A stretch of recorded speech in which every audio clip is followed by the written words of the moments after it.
And so he picks up in verse 1 of the 3rd chapter. He says, Timothy, it is a trustworthy statement. If any man aspires to the office of overseer, it is a fine work he desires to do. To aspire to be an overseer, or just in common parlance, a leader, it's a fine work he desires to do. See, right there, in postmodern culture, we're very, very suspicious. We think to ourselves, wouldn't that be arrogant? I mean, if you had, honestly, somebody saying, I really aspire and desire to be a leader around here, wouldn't that just kind of make you cringe? Wouldn't you be a little bit suspicious? Wouldn't you say, well, there's an arrogant person, somebody who wants to lead? Yeah, that's our culture. That's the air that we breathe when it comes to leadership. And in case you haven't been living in this culture for long, it's been like this for a long, long time. I mean, there was a time when people trusted the government. Did you know that? All of us were just thoughts in the mind of God at this point. But by the time 2001 hit, that was September 11th, pretty, 50% trust in the government. And then we just see a precipitous decline. Trust in key leadership groups, scientists at the top. We can trust scientists, that's for sure. Elected officials at the bottom, and then I blew that up for you. Religious leaders, that would be me. Yeah, right in the middle. Big spread, too. Look at that. Anywhere from 50 to 73%. It's like people aren't sure what to think of these people. I'm less than your principal at school? Kindergarten? Really? I wouldn't trust me either. Anyways, let's think about this together, because this can really be a stumbling block to people when it comes to leadership. Isn't that arrogant? Why would you want to do that? What's the motive, the motivation? Well, all of this is really predicated on what our definition of leadership even is. How do you define leadership? In our world today, for sure, there's many different definitions, but we don't want our definition from 21st century Western culture. That would be so anachronistic to import our definition back into the Bible 20 centuries ago. We take our definition as Christians from Christ. And it was Jesus who said, Mark 10:42, you know, I've always loved this. Jesus has such incredible perception into the human heart. You know what this is like. You know the rulers of this world, they lord it over their people, and officials flaunt their authority over those under them. Oh yeah, not much has changed in human nature in 2 millennia. You know that. You know this, yes. But among you, it will be different. Whoever wants to be a leader among you must be your servant. For even the Son of Man came not to be served, but to serve others and to give his life as a ransom for many. Let me pause. If there was one thing you could take away from tonight, it would be that right there. Verse 45. You can read it for yourself. Maroon and white. For even the Son of Man came not to be served. Jesus, the cosmic creator, didn't come to be served, but to serve. It's in the very nature of God himself that he would go under authority, under the authority of the Father, even though he himself was God, to give out, and to give his life as a ransom for many. I can't even imagine the excruciating pain that he must have endured at the cross to give out his life. And he says, this is the way it's supposed to be with you. Luke 9:23, you're supposed to pick up your cross daily. Of course, that's metaphorical. You can't literally be crucified every day. That doesn't make any sense. But he's saying you need to bear the shame. So you could be called as a Christian leader to literally lay down your life, to die for the people whom you serve. It could also be that you literally, day by day, lay down your life every day for 40, 50, 60 years. We get this directly from Jesus. Now, I'm sure many of us here are saying, well, I've heard all that before. Yeah, Jesus died for my sins. Jesus died for my sins. Here's the part that statistically most people haven't heard. You ready? They've heard Jesus died for my sins. What they haven't heard is that you need to accept it. It's been paid. It's been paid. It's like you got the winning lottery ticket. It's paid. It's there. You got the money, but you never go in and cash it in. So for many people, they walk around day by day knowing that Jesus died for their sins, but they never turned to him and said, would you pay for my sins? Would you apply what you did to me? This is the basis on which we start to even begin to think about the subject of leadership. So too, this word here, overseer, this is the Greek word episkopos. Epi meaning over, skopos, telescope, microscope, to see, to oversee, an overseer. There you go. The same word is used of Jesus. 1 Peter chapter 2, verse 25, he is the episkopos of our souls. Oh, isn't it arrogant that Jesus is the episkopos, the leader over our souls? No. I'm so happy to have a strong leader like Jesus Christ overseeing my soul. And according to the Bible, just like everything else, God delegates human agency to us. And so this would be true with leadership. Hebrews 13, verse 17. To God has entrusted leaders to watch over your souls. Yes, to pray for you, to nurture you, to encourage you, to think about you, to lead you. Yeah. So too, God gives us this as a privilege. This isn't arrogance. This is privilege. This isn't I have to do this. This is I get to do this. It's called a mercy by the Apostle Paul in the 4th chapter of 2 Corinthians. 2 Corinthians 10:13.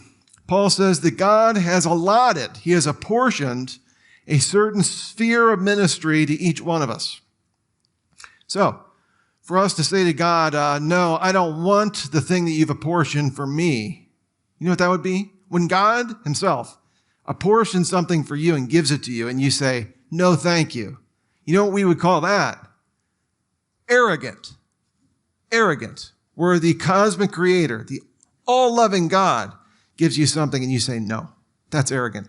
Boy, we see God getting pretty pissed with Moses, where Moses has all these excuses. I don't talk good. And God's just like, I'll give you the words. And he's just like, well, I'm not a leader. He's like, don't worry about that. I'll empower you. And what if they don't believe me? And he's like, put your hand in your cloak and pull it out again. And look at the rod I gave you. And it turns into a snake. And he's like, I just don't want to do it. It says God's anger burned against Moses. And good thing we're under the new covenant. It's not like God is angry with us when we chicken out. But then, Exodus 3, God was pretty upset about this. Yeah, it's a privilege here. And we see here it's a fine work.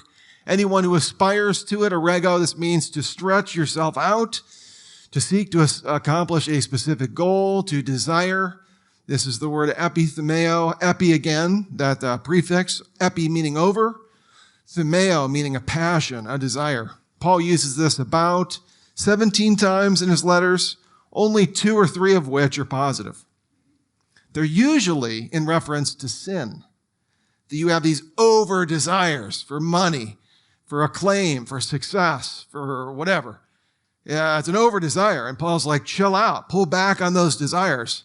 Here, it's like we're supposed to reorient ourselves from selfishness onto servant leadership. And yeah, it's good to have an over desire to give out servant love. Let's look at this too. Let's take a deep dive into some of these questions that we have with leadership. Are overseers different from elders?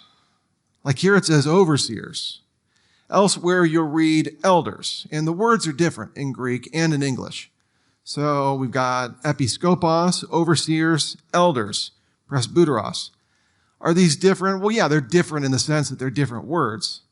But they are no different in their role. No different in their role. Well, how do you know that? Well, we just compare how these words are used, and what we discover is they're used interchangeably.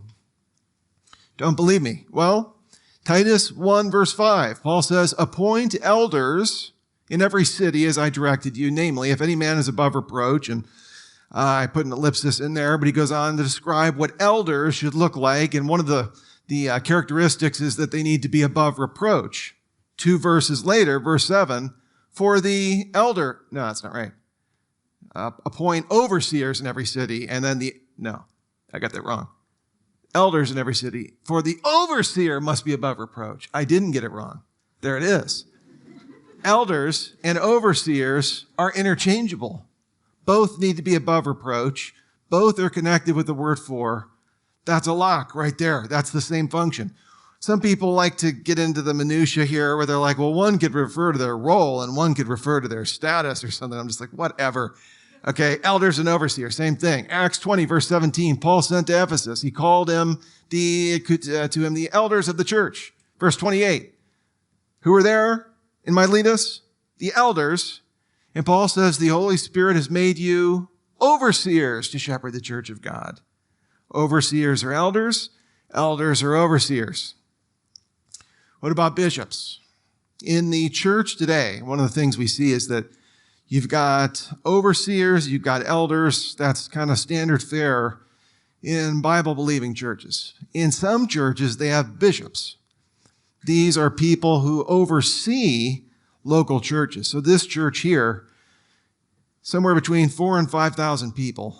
And if we had a bishop, that would be like another guy that would oversee this church, and then a church, down the street, and then a church over there, and a church over there. And you have some bishops that oversee an entire, to use the old English, a bishopric, a bishop price, an entire region. And this whole idea came from the 2nd century bishops.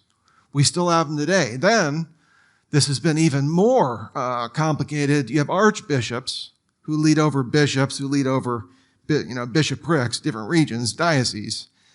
Then in some churches, you have cardinals who lead over the archbishops, who lead over the bishops, who lead over the priests or the pastors, all the way up to, in the Orthodox Church, it's a metropolitan. In the Roman Catholic Church, it's the Pope. And so you have an entire church polity, church government, that very, very, very stratified, very complex, and organized. What about bishops? Bishop is this word right here. 1 Peter 3:1 in the KJV. The old 1611 KJV translation. Moving from the manuscripts that they had at the time, the Greek, into archaic English, Elizabethan English. They picked the word bishop. It's an old English word that became an archaic English word, bishop. When people say, yeah, he's a bishop, but you're just an overseer, it's the same word. It's just a poor translation. I like overseer because it's episkopos, above seeing. Bishop, what does it even mean? What does it even mean to be a bishop? A piece in the game of chess? Is that what we're talking about here? This is very antiquated, very old. What I will say, if you want to translate a bishop, I don't care. That's not a big deal. Here's the big deal. The idea that you have one person overseeing multiple different churches. That's where I would take issue. This is what's referred to, and I'm going to use a big couple words here, but just pull down your pants here, all right? Monarchical episcopate. Monarchical, now you already know what episcopacy means, right? Episcopi, looking over. Mono meaning one, arche, archos meaning rule. One ruler overseeing. That's where I would take issue. You only have one guy at the top overseeing sometimes dozens, scores, hundreds of churches. Now, if you want to just have, in some denominations, what they have are synods. Like let's say our church grouped up with a bunch of other churches, and we all came together and we sent some of our leaders to a bigger group. And let's say you felt like you needed some kind of oversight and kind of a big government board that led over the church. Okay, if you want to do that, you can do that. All I'm saying is, it isn't in the Bible. We don't see this in the Bible. Even the early Christian literature, I'm thinking of the Didache, this is very early, end of the 1st century, not in the Bible, but just outside of the realm of the Bible. Chapter 15, it refers to the plural presbyteroi, the plural elders. 1 Clement, AD 95, same thing. Chapter 1, chapter 47, chapter 55, chapter 50. This is Clement of Rome speaking to the church in Corinth, referring to the plural leaders, the plural elders. This whole idea of a monarchical episcopate, you got one guy ruling over an entire realm of churches, this doesn't come to the 2nd and 3rd century, not from the Bible. If you want to do that, fine. It just isn't in Scripture. Like tonight, I'm using PowerPoint. That's not in Scripture either. I think it works pretty well. The idea that we're going to bring in something novel, I would want to test that to see if it's a good idea. More on that in a bit. What are deacons? Deacons. Maybe you've been to a church, grew up in a church. The deacons are there. Who are they? In most churches, deacons are there to collect the money, maybe, pass out some food to the poor, sweep, stuff like that. Deacons, according to the Bible, are mentioned right alongside elders, right alongside overseers, but they have less qualifications. They aren't mentioned in Titus chapter 1, which is interesting because this was a fresh church. And Paul says, appoint elders in every city on the island of Crete. So, why doesn't he mention deacons? Probably because these churches were so tiny. He's like, just get some elders, okay? You don't need to worry about deacons. Deacons seem like elders, but they don't have as big of a role. Less qualifications, less oversight. And this could imply a smaller sphere of influence. But that is not to say that they're doing primitive, easy work. Deacons, according to Scripture, are doing complex, sophisticated work, as we'll see. Should we lead by ourselves? So we're just going through all the questions here, aren't we? One leader per church? No. That's where I would take a very firm line. No. Now, some people say, well, it says here of any man, singular, in the office of overseer, singular, and he, that's a singular pronoun. Paul seems to be saying you got one overseer, one bishop leading over the church. So it's singular. I don't think so. This is what's called a singular generic in meaning. You're like, what does that mean? I'll tell you what it means.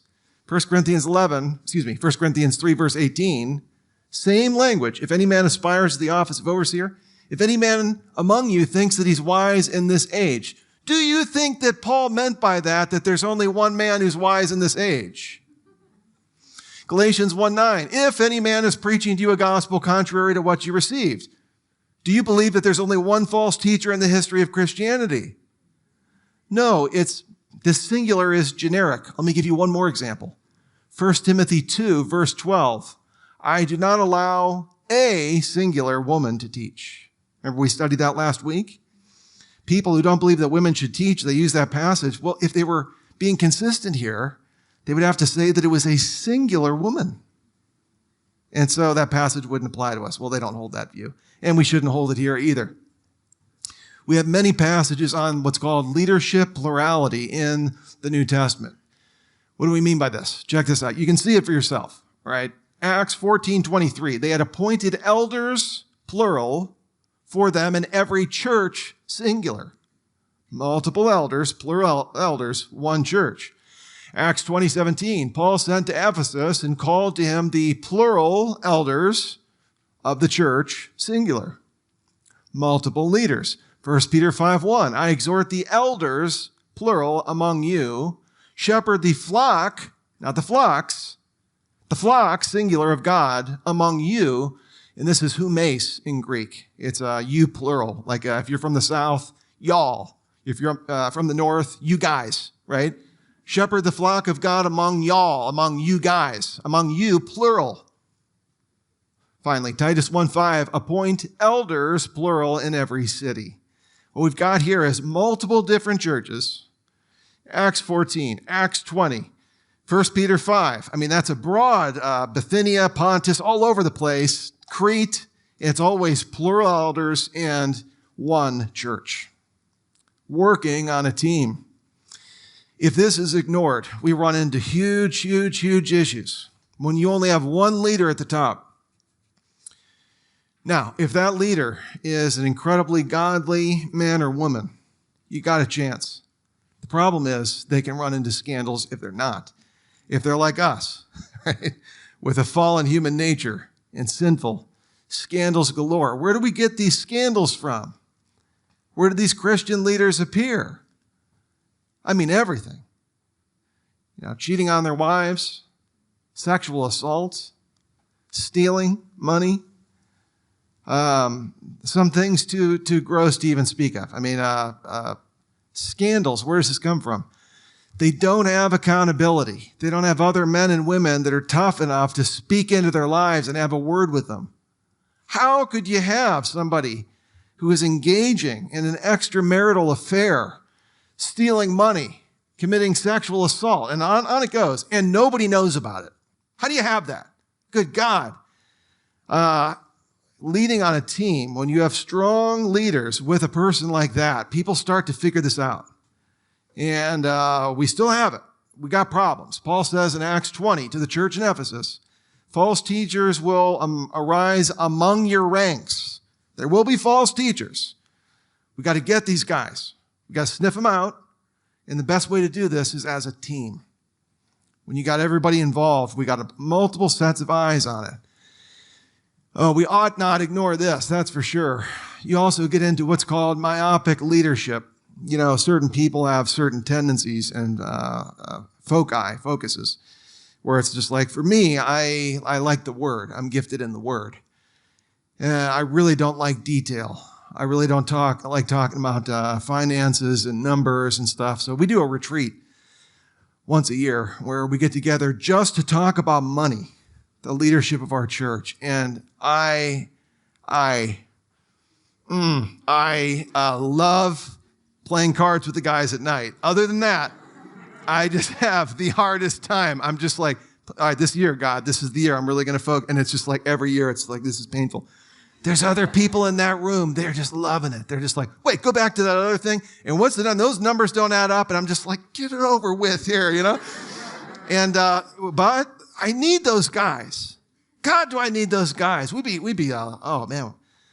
Thank God we lead as a team where things that I think are important, I can maybe help them. And then things that I'm completely missing or weak on, I'm a weakling, they can help. We can leverage their gifts. So too, when you got a team of leaders, you have more availability so that people can get contact with upper level, top end leaders. What if you only had one person and everyone's trying to talk to him or her? That'd be impossible. It'd be absolutely impossible. But if you had a whole team, they could contact whoever they wanted. You also see quitting. Leading alone. Very lonely. Very discouraging. Being by yourself. Did you know in 2021, 38% of pastors seriously considered quitting vocational ministry? Not me. Never crossed my mind. Not for a second. I had a friend a couple years ago. He came up to me. He's in tears. He said, I was praying for you.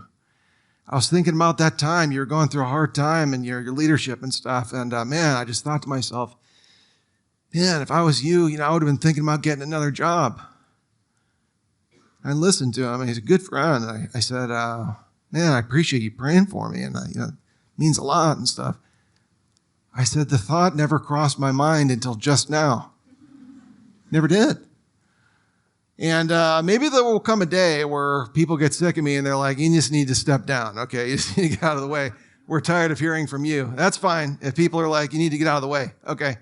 But I'm still going to keep doing what I'm doing. I'm still going to be teaching, preaching, writing. I'm going to do something. I'm going to keep making an impact for the cause of Christ. I don't care if there's a paycheck. I don't care about that. Paul served without a paycheck. Doesn't matter. All right. I'll go sell insurance. I've got an English major, so I don't know what I would do. I show up to the interview like, what do you do? I know theology and I know how to talk good. And they're like, we've got just the job for you. Put on this headset and you can talk on the phone. Yeah, all right. All right, maybe you're sitting here thinking to yourself, why would I want to lead others? It sounds like that could be pretty difficult. It is. Seems like there could be some heartache. There is. People could betray you if you lead them. They do. Why would I want to submit myself to something like that? Well, let me submit to you that true spirituality, according to the Bible, results in love for other people. That is what we're all about. What did Paul say? The goal of our instruction is love. Leadership is love.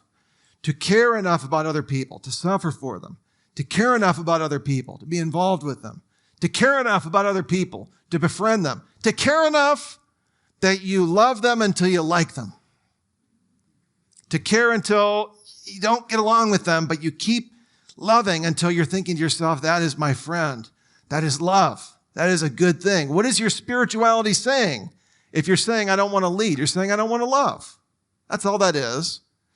This strengthens friendships and families. Friendships. John says in 3 John, verse 4, he says, I have no greater joy than to see my children walking in the truth. Of course, his children, his little children, he always uses that in his 3 letters. They're always referring to the people whom he leads, his friends. And it gives him no greater joy. I think I know what he's saying. To be with people and to see them come to faith in Jesus and to get their life together. And then they become a loving person. And they give it away to other people. And then they make an impact. And they marry, a good person. And they have a family. And it's nobody's perfect and stuff. But it's functional and there's love there. And they do this for year upon year upon year. And these become your closest friends. Oh, yeah. No greater joy. Yeah, I'd have to agree with them. That's pretty amazing. Families too. Families. I know many of you here, you're not there yet. You don't have kids. That's okay. But someday you will. You want to know the best thing you can do for your kids' health, for your marriage? Get involved in Christian leadership. Get involved in Christian service. There's nothing better for your marriage than for you and your spouse, instead of living separate lives, where I go out into the workshop or whatever guys do and they cut the wood and they do the thing out there, and, she's out there doing whatever, and, we're living separate lives and I'm in the man cave and she's over there. Instead, this brings us together where we're serving alongside each other and we're fighting together. It's like soldiers in battle, only it's your wife, it's your spouse. Oh, that brings your marriage together. It's incredible. And your kids. People ask me, what's the best thing I can do to prepare to be a dad, be a mom? The best thing you can do? Best thing? Get involved in Christian service. Because how great would it be if your kids grow up in a home where they get to witness mom and dad giving out love to people on a consistent basis? Nothing healthier. To live in a family where we know mom and dad trust God. Mom and dad love God. What a gift to give to your kids. Oh, so good. Why would you want to lead? That right there. To have healthy families. That's your best shot right there. And is this difficult? Yeah, Paul refers to this as agonizomai, to take pains. Yet, most things that are valuable in life are difficult. Think of anything in your life. Just think it yourself, What's difficult in your life or valuable in your life that you didn't have to suffer for? Your degree, your job, your apprenticeship, your whatever, babies. I'm drawing a total blank of things that are valuable. I ended with babies. I was like, babies, those are valuable, right? Talk to a mom, was it worth it going through the childbirth? No way, man, it was just terrible. It was, of course it was worth it. Did it hurt like hell? Oh yeah, it hurt like hell. And so too with the most valuable things in which we engage ourselves. They are difficult. I will say, leading for Christ, probably the most difficult thing I've ever done. Also, the most rewarding thing I've ever done. I wouldn't take it back for anything. I wouldn't change a thing. I would not change a thing. Why would I want to lead? Oh, you will not regret this. No way. Well, He gets into the brass tacks here in verse 2. He says, an overseer must be what? How would you finish that sentence if you were Paul? An overseer must be, a leader, man. They got to be winsome, charming, charismatic. You know, those kind of people that, you just hang out with them. And when they talk, you're just like, this person is just more interesting than me, They're cool. They're extroverted. Those are the kind of people. I mean, leaders, you got to be hardcore. You got to be out in front of people, telling people what's up. That's what you need to be a leader. Yeah, extroverted, aggressive, yeah, assertive, confident, fast on their feet. The kind of people that, when they get hit with something, they just know right what to say, right at the right moment. That's got to be where Paul's headed here, right? Isn't that how you would finish the sentence? Doesn't do it. An overseer must be these things. Above reproach, the husband of one wife, temperate, prudent, respectable, hospitable, able to teach, not addicted to wine, not pugnacious, not given to quarrelsome. He goes on to describe character. Character. How different than our world today, which is obsessed with talent and gifting. Not Paul. Now, would it be nice to have some winsome, charismatic, assertive, gifted people around? I love being around those people. It's great to be around those people. And to have them in leadership. Oh, man, thank God. Thank God we've got those people around here. Because, thank you, Lord, you've blessed us with these kind of people. But that's not Paul's view here. Okay, that's the icing on the cake. It's not the cake. What qualities do leaders need? I'm going to say 3 to summarize this. First of all, good character. As D.A. Carson points out in one of his teaching tapes, he says, the remarkable thing about this list is how unremarkable it is. Because all of these character qualifications, except for 2, partially 2, maybe even those 2, but all of these, 20-some qualifications, can be repeated for all Christians in the rest of the New Testament. Like, be loyal to your wife. That's for all. That's not just for elders or something. That's for everybody, right? Do not be drunk with wine. That's for everybody, right? Don't be a lover of money. That's for everybody. So each one of them, it's for every Christian. And yet Paul brings them all together into one list, or 2 if you count Titus chapter 1. What if we were really gifted, though, but we lacked character? This would be ugly. See, gifting is good. God gives us gifts. If you're a gifted person, congratulations. That's wonderful, okay? But beware. Beware. Because sometimes your gifting can kind of take over. See, character is kind of like your backbone. It's your skeleton. And your gifting is like the muscle. And some people, they've got, so much power, but they don't have the structure to take it. I was thinking about the 2008 Olympics where this power lifter, age 24, he got up under the snatch. He was trying to do, I think it was 144 kilograms, which I don't know what that is. That's like some kind of freakish number system. But anyways, that's like what the whole world uses except for us. Anyways, he's trying to lift this up over his head, and his shoulder popped right out of the socket. Just so you got the angle right. It's right there. I just wanted you to see. And right there, too, just in case. I just wanted to get every angle just so you knew what that was like. Think about that. Oh, my God. One more time, all right? Just once. Look at that. Gruesome. Good God, that's gruesome, isn't it? Isn't that gruesome? 24-year-old guy and have a bone popping out. He's been doing all this training. It's not like he wasn't sincere. He's been lifting weights and doing steroids or whatever. And he's working hard, listening to Eye of the Tiger every day. And and then he gets in there and just pop, and just a gruesome scene. Do you know what's more gruesome than that? Seeing a gifted Christian just crash and burn and take down a bunch of other people with him. Way worse than an elbow popping out of a socket. I'm sure he's got to go through some surgery, physical therapy. Yeah, that's bad. Nothing worse than seeing a Christian leader without the character, but with all of the giftedness, so gifted, so talented.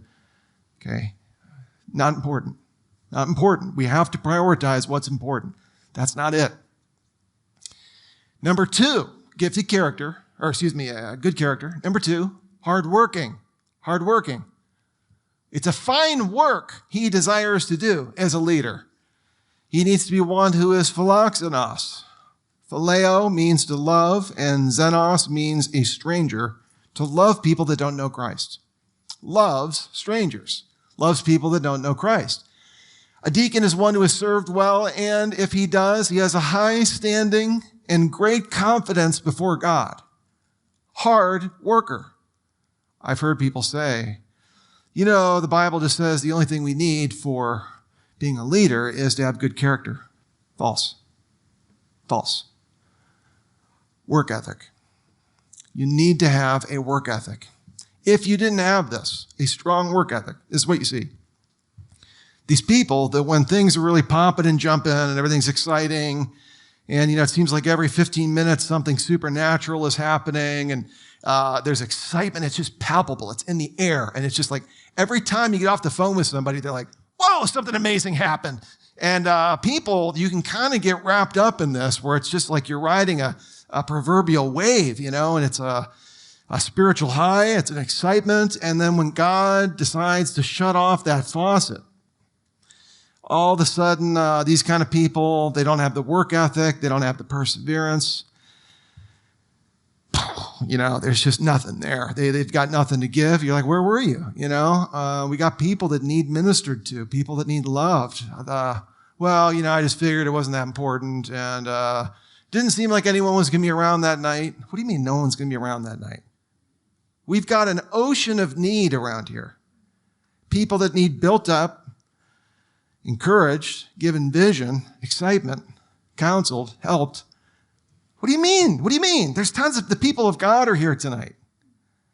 And have a work ethic, whether you're in season or you're out of season. This will test your mettle. When you have people that are, they're in it just for the excitement and the fruit.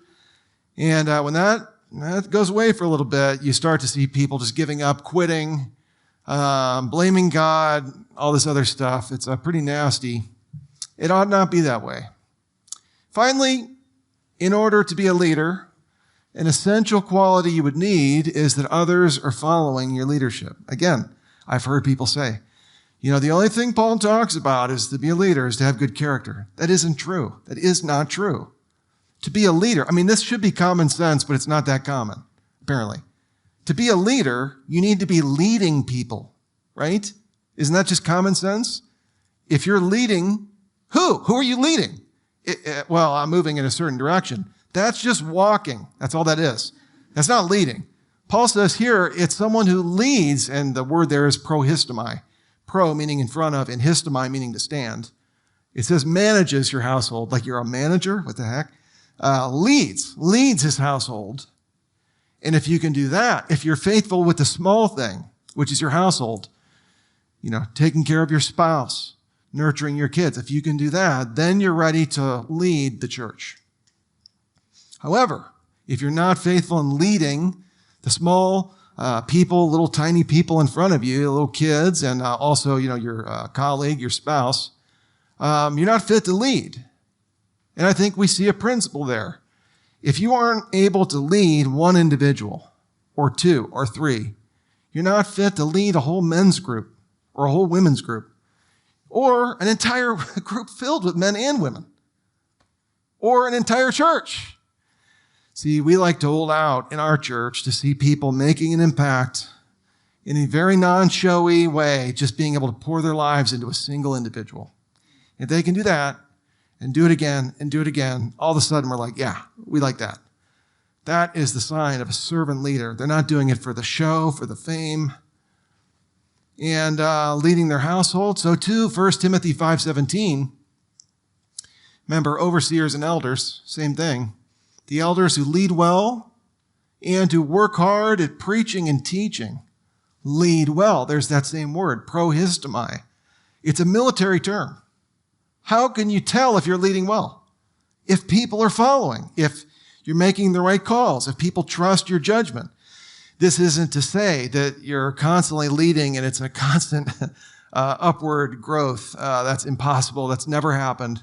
If that did happen, the early church would have reached the entire world for Christ by AD 200 if they had maintained that kind of growth. Meaning, we would have no elders and deacons in the 2nd century.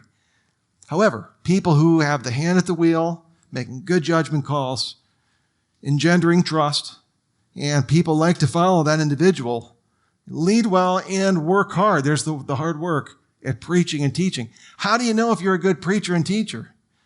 One of the essential ways is, are people doing things after they hear your teachings? That'd be a good sign. Otherwise, you're just talking. That's all it is. What if we started to recognize leaders when no one was following that person? Oh, man, I don't like that. To say, yeah, that person's a leader. Why would we say that she's a leader or he's a leader? Nobody's following the person. There's no impact. They're not leading well. They're not faithful with little. Let's wait. Let's wait until we get the sense that God has his hand on that individual. Then we can know. Otherwise, I feel like we would just be kind of propping people up. That feels very humanistic to say, well, yeah, I just think that person, my buddy, my brother, my sister, my wife's sister, whatever, they should be a leader now. I think they should be up there. No, I think everyone should be able to see with their own eyes that person right there. They're leading people for Christ. Undeniable. Well, as we wrap up here tonight, think about these leadership essentials. Number 1, character. Number 2, work ethic. And number 3, that people trust your leadership and that they follow you. Most of these are in our control. That's what's so cool. I can't change my IQ. I can't change my personality. I can't change my genetics. I can't change my height. I can't change, a lot of things. The house I grew up in, my background. I can't change any of that. That's totally out of my control. But I can change my character. I can change my work ethic. I can finally decide to say, you know what? I've been making excuses. I can get up a little bit earlier. I can stay out a little bit later. I can serve a little bit more. I can do this. I can do that. And that is in my control. Having other people trust and follow me, I can't force this. You know what I mean? Like, unless I handcuff them or something, like pull them to follow me. But that wouldn't be really trust. But most of these things, and the good thing here is, all of these things can be learned. How to build good relationships, how to develop a work ethic, to use your gifts, to have a good character. All of this can be learned. The question is, are you available to God? Do you believe God? Maybe you're sitting here and you're looking at that and you're like, oh yeah, I tried that before. You know what that is? That is what we call unbelief. That's where we have God over here saying, I will grow you. I will never forsake you, never abandon you. Your spiritual growth, yeah, that's my will for your life. 1 Thessalonians 4. And we got us over here saying, I tried all that before. I failed. I tried to make, some kind of an effort toward leadership, and I failed at that. There is nobody in this room who has failed more than me. And in public settings, embarrassing settings. Maybe people outside of this room could give me a run for my money, but not in this room. And the question is, are you going to start calling yourself a loser? I'm a loser. I'm a failure. I'm a nobody. I'm no good. I'm all. You know what that is? That's saying to God, my identity in Christ is false. And I do not believe you. That's all that is. It's unbelief. Are you playing it safe? See, when you fail, you start to pull back a little bit because you don't want to ever step out and make a fool of yourself. I had pretty low ambitions for my life. So when I would go out and fail, I think it was kind of a benefit because I was like, I can't lose here. I already am a loser. So if I go out there and try and lose, it's like par for the course. And I think other people, they don't have that benefit. They kind of play it safe. They pull back. They want to be cautious. Everything has to, it's like they're waiting for people to roll out the red carpet for them. And they're waiting for the perfect opportunities here. It doesn't work like that. Will you seek out advice and put it into practice? Oh, dear Lord, save us from the people who are like, I need some advice, and I need some more advice, and I need some more wisdom and more advice. And they talk to 5 or 6 people. They all hear the same thing, which is, go talk to the person. Try and initiate with them, try and love them. And it's paralysis by analysis. Look, we need a little bit more leap before looking. Just go out there and try it. You wouldn't believe the way that God comes through. Very powerful. I don't know why, but I am regularly surprised at the way that God changes people like us into people that can impact others.